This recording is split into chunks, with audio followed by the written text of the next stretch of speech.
अस्सलाम वालेकुम। कैसे हैं जी डियर स्टूडेंट्स? उम्मीद है कि खैरियत से होंगे आप लोग। कल वाले लेक्चर्स में हम लोगों ने साइंटिफिक नोटेशंस को डिस्कस किया था, उसकी कुछ एग्जांपल्स और साथ एक्सरसाइज को हम लोगों ने कंप्लीट किया था।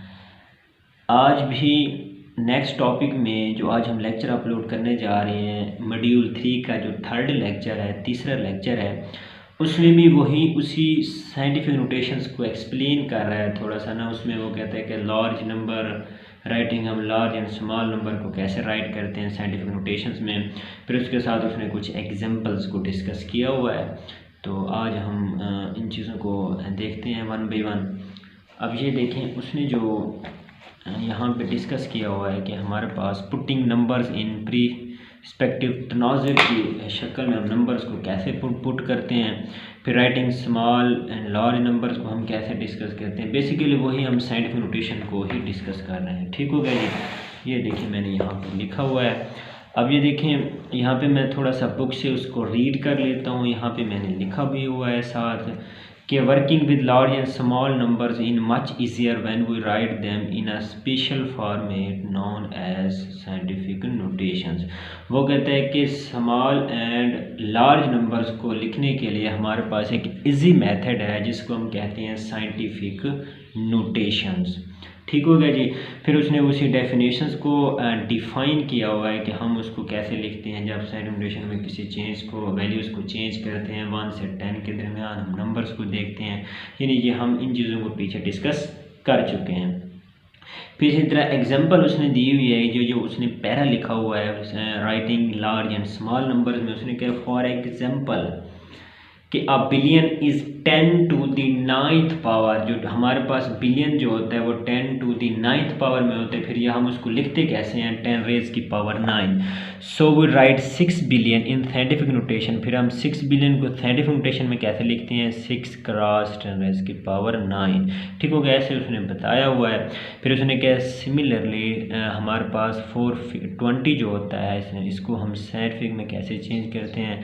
तो ये देखें 4.2 ज़रब 10 रेज़ की पावर 2 एंड 0.67 को हम साइंटिफिक में कैसे लिखते हैं, 6.7 ज़रब 10 रेज़ की पावर -1। ठीक हो गया, ये चीज़ें सारी पहले लिखनी है। उसके बाद उसने एक एग्जांपल लिखी हुई है कि total spending in the federal budget is.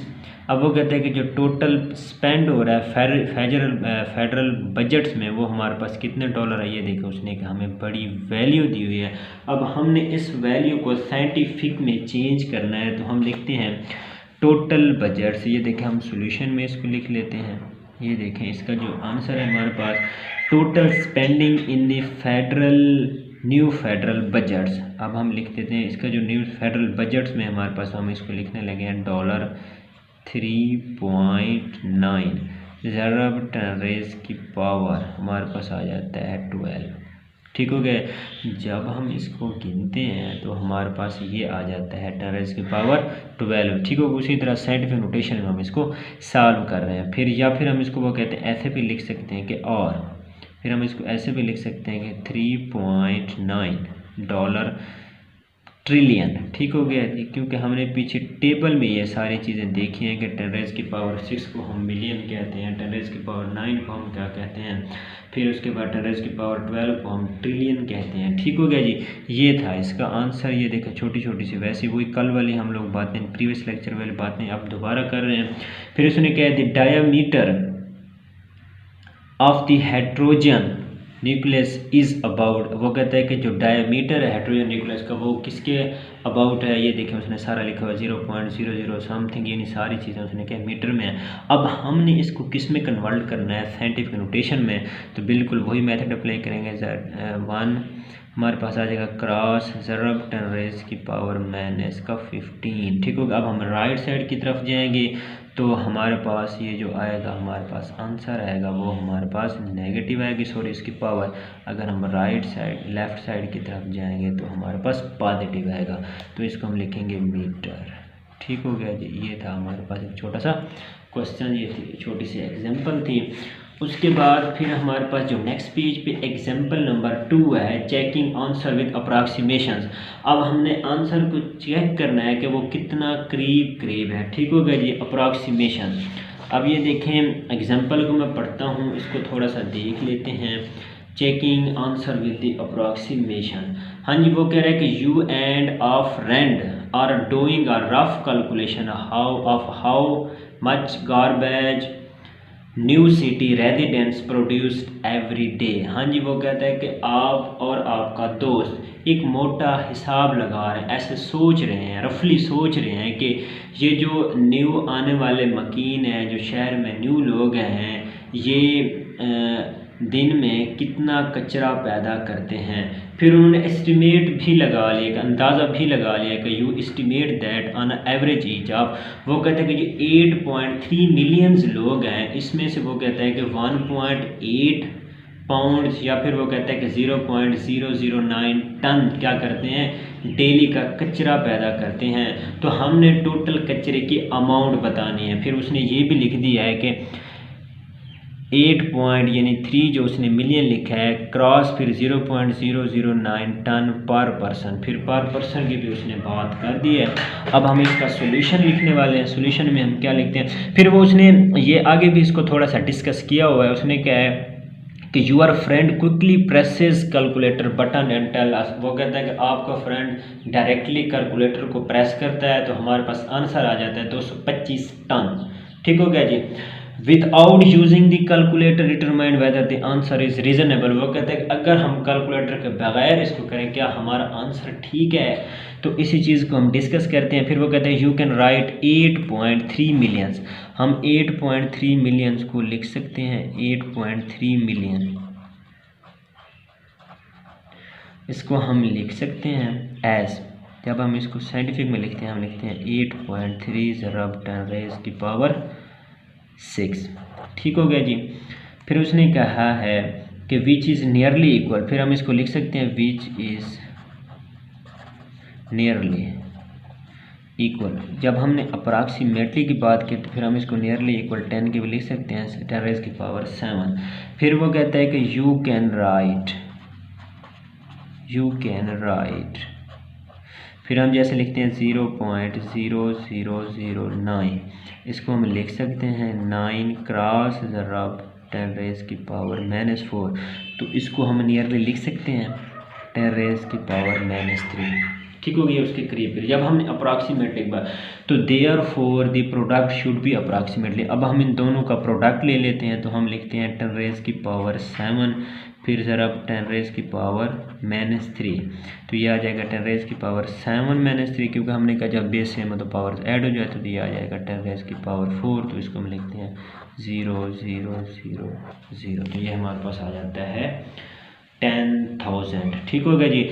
तो clearly your friend answer off is too small, वो कहते हैं कि ये जो आपके फ्रेंड ने आंसर निकाला है 225 टन, ये बिल्कुल स्मॉल है। तो this simple approximation technique provided a useful check, तो even though it does not tell us the answer exact answer.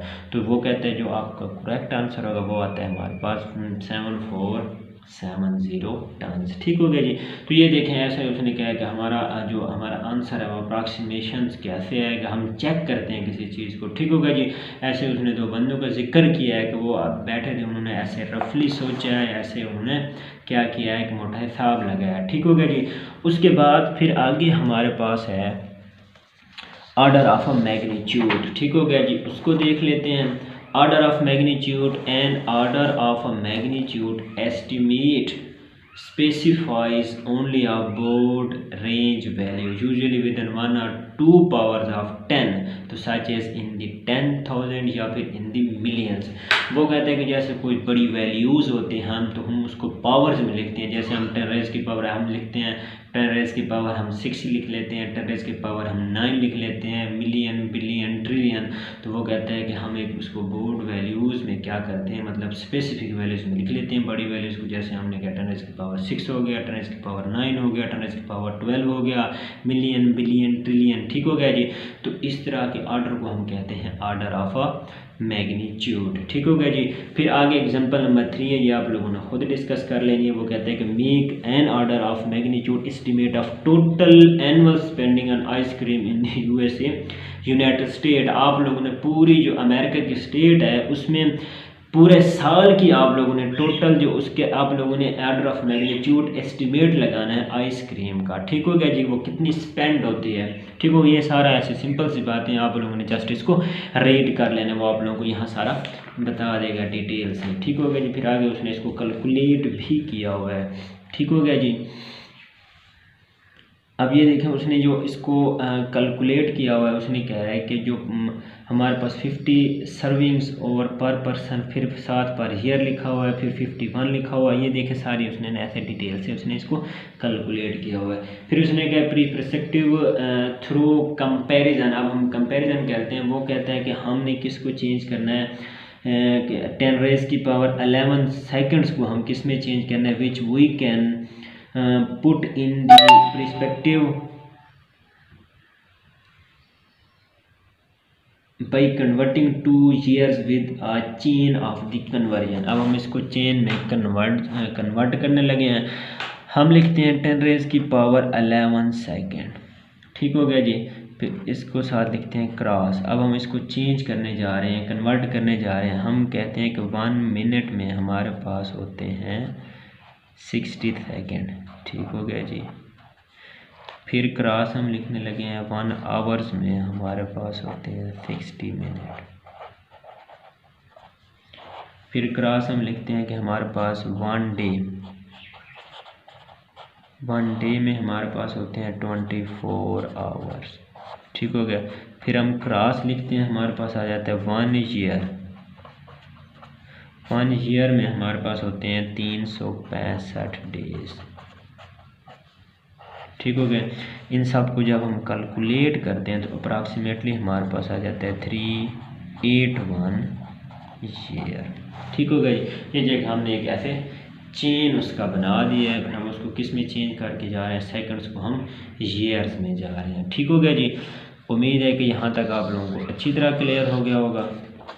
अब हम आ जाते हैं एग्जाम्पल नंबर 4 की जाना। मैं ऐसे आप लोगों को थोड़ा सा बता देता हूँ ताकि उन्होंने ये एग्जाम्पल्स को यहाँ लिखा हुआ है, हमने कहा चले इसको हम थोड़ा सा डिस्कस कर लेते हैं। Use versus world energy consumption. ठीक हो गया। कंजप्शन का मतलब होता है खपत। ठीक हो गया जी। अब यहाँ पे यूएसए वर्सेस यानी हम क्या कर रहे हैं, अमेरिका की इसकी खपत, एनर्जी की खपत और पूरे वर्ल्ड की एनर्जी की खपत को डिस्कस करना है। ठीक है, उनका कंपैरिजन करवाना है एक दूसरे से। फिर उसने क्या है, comparing the USA population to the world population and USA energy consumption to the world energy consumption. What does this tells us about energy uses by America. ठीक हो गया जी। अमेरिका के मुकाबले में हमने उसका क्या करना है, कंपैरिजन करना है। ठीक हो गया जी। अब ये देखें मैं इसको मैथमेटिकली कैलकुलेट करने लगा हूँ। The world population is of order 7 billion. ठीक हो गया। अब वो कहता है जो 7 बिलियन को हम लिखते हैं 7 ज़रब 10 रेज़ की पावर 9। ठीक हो गया जी। And the USA population is of order 300 million. वो कहता है कि जो हमारे पास वर्ल्ड की पॉपुलेशन है वो हमारे पास है 7 बिलियन, और जबकि अमेरिका की हमारे पास पॉपुलेशन है वो है हमारे पास है 300 मिलियंस। तो हम इसको लिखेंगे, ये हमारे पास हो गई वर्ल्ड पॉपुलेशन।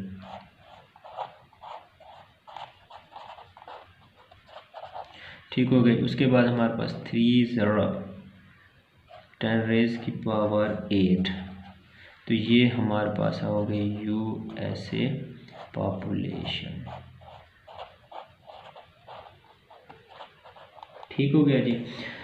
तो कंपेयरिंग टू क्वांटिटीज़, अब हमने दो कंपेयर यानी कंपेयरिंग दी टू क्वांटिटीज़। अब हमने दो क्वांटिटीज़ को क्या करना है, कंपेयर करना है। Comparing the two quantities.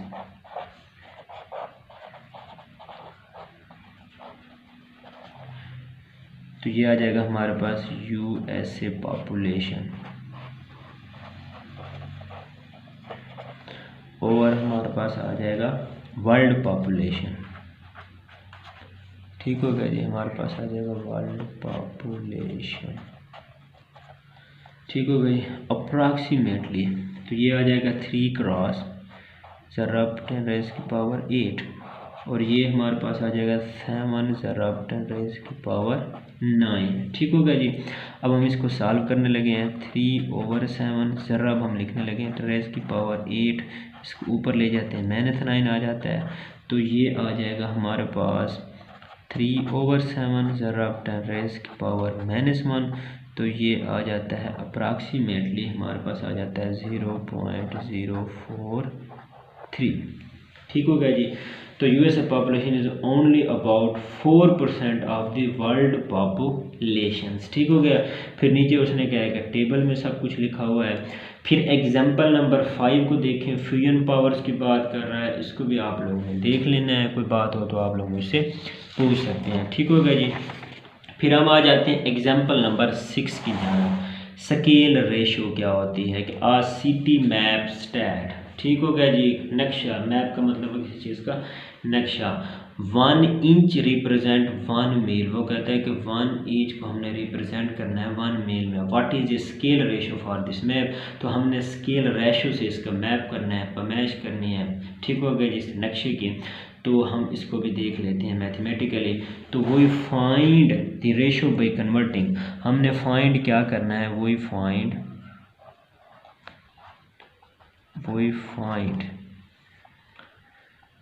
The ratio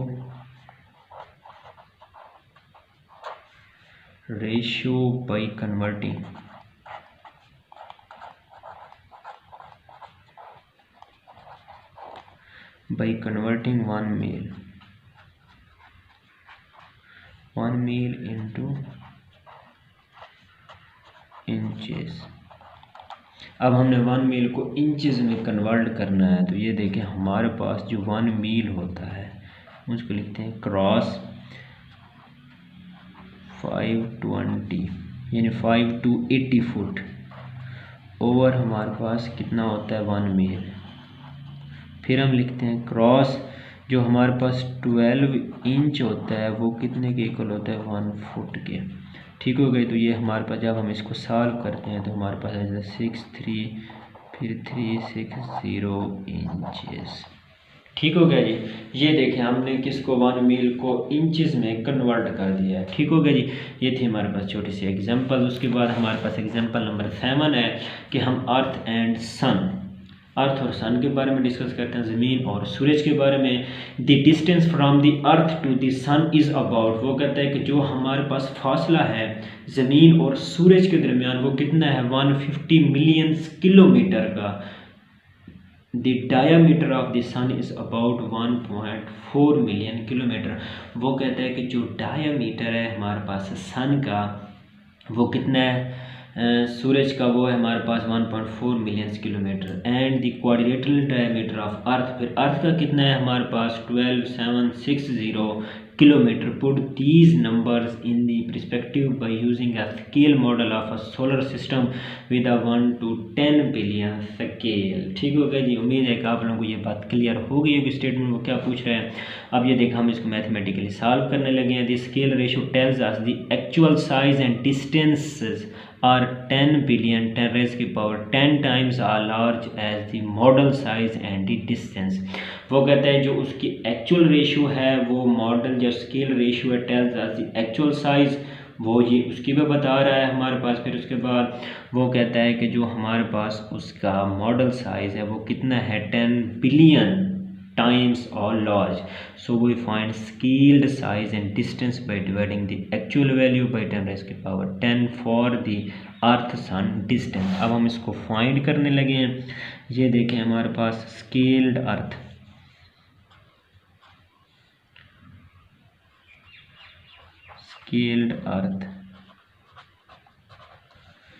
मैंने सन डिस्टेंस, तो ये हमारे पास अब हमने लिखा है कि हमारे पास एक्चुअल डिस्टेंस ओवर हमारे पास आ जाएगा 10⁻10। तो ये आ जाएगा 1.5 ज़रब 10 रेज़ की पावर 8 किलोमीटर। तो ये हमारे पास एक्चुअल है। फिर हमारे पास ज़रब आ जाता है, ये आ जाएगा 10 रेज़ की पावर 10। ठीक हो गया जी। इज़ इक्वल टू, हम इसको लिख लेते हैं 1.5 ज़रब 10 रेज़ की पावर -2 हो जाएगा, ये ऊपर चला जाएगा, किलोमीटर आ जाएगा।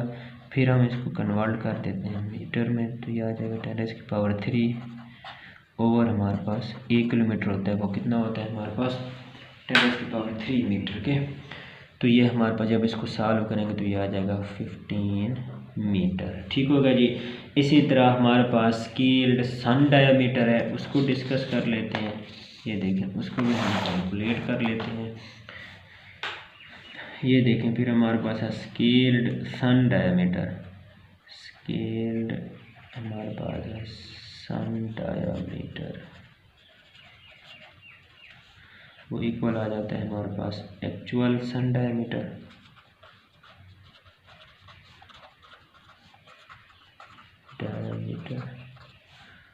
और हमारे पास आ जाएगा 10 रेज़ की पावर 10 आ जाता है। ठीक हो गया जी। तो वो आ जाएगा 1.4 ज़रब 10 रेज़ की पावर 6 किलोमीटर ओवर हमारे पास आ जाता है 10 रेज़ की पावर 10 आ जाता है। तो ये देखें, इसको जब हम सॉल्व करते हैं 1.4 ज़रब 10 रेज़ की पावर ये -4 आ जाएगा किलोमीटर। फिर हम इसको उसके साथ क्या करते हैं, कन्वर्ट करते हैं। तो ये देखें, ये आ जाएगा 1.4 ज़रब 10 रेज़ की पावर -4, फिर क्रॉस हम लिखते हैं 10 रेज़ की पावर 5 सेंटीमीटर ओवर 1 किलोमीटर। ठीक हो गई। तो ये आ जाएगा 14 मीटर। ठीक हो गया जी। मीटर आ गया। फिर इसका अब यहाँ पे हमारे पास ये 14 मीटर आ गया। फिर इसी तरह हमारे पास नेक्स्ट करेंगे स्केल्ड अर्थ डायमीटर को निकालेंगे, तो वो हमारे पास आ जाएगा मिलीमीटर में। ठीक हो गया जी। वो आ जाएगा 1.276 मिलीमीटर। ठीक हो गया जी। अब इसी तरह आप लोग एग्जाम्पल नंबर 8 को देखें, डिस्टेंस टू द स्टार्स। अब हम स्टार्स के दरमियान डिस्टेंस कर रहे हैं। पहले हमने अर्थ और सन के दरमियान देखा है, अब हम किसके दरमियान डिस्टेंस देख रहे हैं, distance to the stars.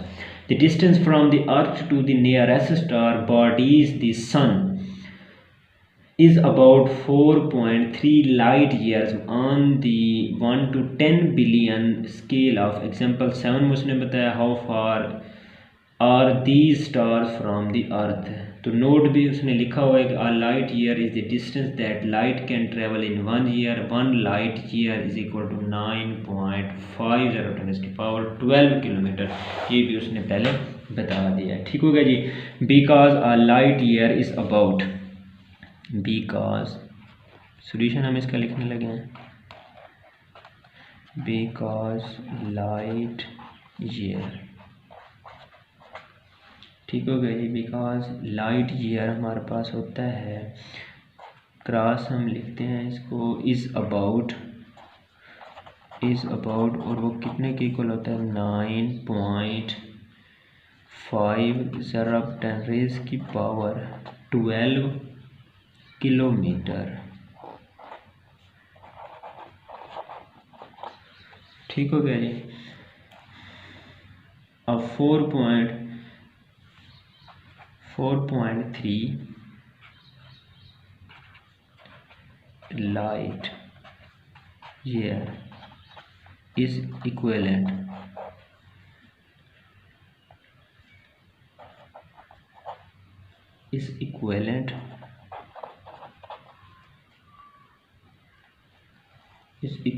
To.